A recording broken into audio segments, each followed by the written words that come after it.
Halo teman-teman, perkenalkan nama saya Katia Sarmadunita dengan NPM A1M024018 dari Program Studi Pendidikan IPA kelas 5B. Pada kesempatan kali ini, saya akan menyampaikan materi mengenai filsafat pendidikan dan manajemen pendidikan. Kira-kira apa ya filsafat pendidikan itu dan apa sih kegunaannya? Yuk sini aku bantu jelasin. Dalam pembelajaran kali ini, kita akan membahas dua bagian utama. Bagian pertama adalah filsafat pendidikan yang membahas mengenai dasar pemikiran, tujuan, dan nilai dalam pendidikan. Pada bagian kedua adalah manajemen pendidikan yang membahas bagaimana proses pendidikan direncanakan, dilaksanakan, dikelola, dan dievaluasi agar tujuan pendidikan dapat tercapai. Selain itu, kita juga akan melihat hubungan antara filsafat pendidikan dan manajemen pendidikan dalam kehidupan sehari-hari. Pertama, kita akan membahas mengenai filsafat pendidikan secara sederhana. Filsafat pendidikan dapat dipahami sebagai pemikiran yang mendalam dan sistematis mengenai pendidikan.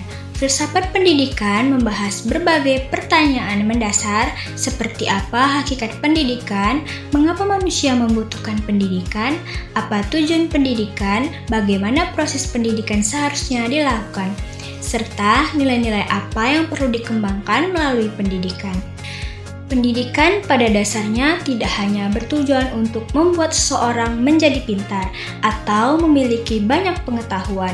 Pendidikan juga memiliki tujuan untuk membantu seseorang mengembangkan kemampuan berpikir, membentuk karakter, memiliki sifat yang baik, bertanggung jawab, mampu bekerja sama, serta dapat menghadapi berbagai permasalahan dalam kehidupan. Oleh karena itu, pendidikan membutuhkan dasar pemikiran yang jelas agar prosesnya tidak berjalan tanpa arah. Nah teman-teman, ada yang tahu nggak nih? Contoh dari filsafat pendidikan itu apa sih? Membantu teman adalah salah satu contoh dari filsafat pendidikan humanisme di mana filsafat pendidikan ini mengajarkan kita tentang empati dan pengembangan karakter pendidikan bukan hanya soal pelajaran loh, tetapi juga tentang membentuk diri kita menjadi manusia yang peduli. Sekarang mari kita gali lebih dalam bagaimana filsafat pendidikan dan manajemen pendidikan dapat mempengaruhi cara kita belajar dan tumbuh. Yuk kita mulai dengan memahami konsep-konsepnya. Selamat pagi anak-anak. Tahukah kalian bahwa karakter yang baik lebih berharga daripada sekadar nilai yang tinggi? Contohnya adalah kejujuran. Mengakui kesalahan adalah langkah pertama untuk menjadi orang hebat. Kamu tidak apa-apa? Mari aku bantu. Ibu Kepsek bilang kita harus selalu peduli sesama. Terima kasih. Bagus, ingat ya, saling membantu itu penting sekali. Ingatlah, kepintaran tanpa kebaikan adalah sia-sia. Jadilah anak-anak yang cerdas dan berhati mulia. Dalam filsafat pendidikan ini terdapat berbagai mazhab atau aliran-aliran, seperti perennialisme, esensialisme, progresivisme, dan rekonstruksionisme. Perennialisme adalah suatu aliran yang berfokus pada nilai-nilai dan prinsip kebudayaan yang telah teruji dan abadi. Esensialisme adalah aliran filsafat pendidikan yang fokus pada pembentukan inti atau hakikat fundamental dari pendidikan. Progresivisme adalah aliran filsafat pendidikan yang fokus pada perubahan dan kemajuan dalam pendidikan. Dan yang terakhir yaitu rekonstruksionisme adalah suatu aliran yang berusaha merombak tata susunan lama dan membangun tata susunan hidup kebudayaan yang bercorak modern. Filsafat ini memiliki beberapa fungsi, di antaranya membantu membentuk identitas profesional, mengarahkan proses pembelajaran, memupuk nilai sikap yang baik, memberikan prinsip-prinsip umum, membantu siswa berkembang secara menyeluruh, tidak hanya fokus pada pengetahuan, dan mengintegrasikan nilai dan asas normatif. Selamat pagi, Raka, Sinta. Pagi Pak Arga. Pagi Pak Arga. Ayo raih masa depan. Situasi ini jadi sangat kacau. Kita butuh ketertiban di sini. Mari kita bekerja sama. Saya setuju dengan hal itu. Bagaimana menurutmu?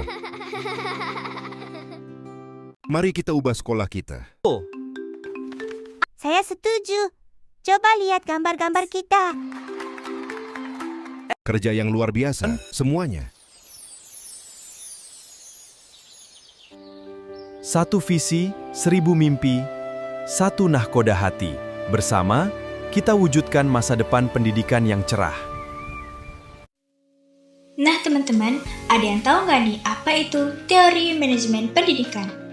Yuk kita bahas.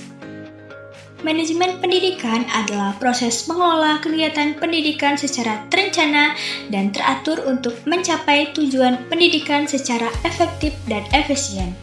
Manajemen ini mencakup pengelolaan kurikulum, guru, peserta didik, sarana prasarana, dan kegiatan pembelajaran agar sekolah dapat berjalan dengan baik. Pembagian manajemen ada 3. Yang pertama, manajemen puncak atau top management. Yang kedua, manajemen menengah atau middle management. Yang ketiga, manajemen pelaksana atau operation management. Manajemen pendidikan memiliki beberapa kegunaan penting dalam meningkatkan efisiensi dan efektivitas proses pendidikan. Di antaranya, yang pertama yaitu meningkatkan efektivitas pembelajaran agar kegiatan belajar berjalan sesuai tujuan. Yang kedua, mengoptimalkan sumber daya seperti tenaga pendidik, sarana, dan dana sekolah. Yang ketiga, meningkatkan kualitas pendidikan melalui perencanaan dan evaluasi yang teratur. Yang keempat, meningkatkan pengelolaan sekolah yang terarah sehingga setiap kegiatan dapat berjalan dengan baik. Nah, kita sudah membahas materi tentang filsafat pendidikan dan manajemen pendidikan. Dari pembahasan tersebut, kita dapat memahami bahwa pendidikan tidak hanya berkaitan dengan proses pembelajaran, tetapi juga membutuhkan dasar pemikiran dan pengelolaan yang baik. Filsafat pendidikan membantu kita memahami tujuan, nilai, dan arah pendidikan, sedangkan manajemen pendidikan membantu mengatur berbagai kegiatan agar pendidikan dapat berjalan secara terencana dan efektif. Selain itu, keduanya saling berkaitan dalam menciptakan pendidikan yang terarah dan berkualitas. Dengan memahami filsafat pendidikan, kita dapat mengetahui mengapa pendidikan itu penting dan tujuan yang ingin dicapai.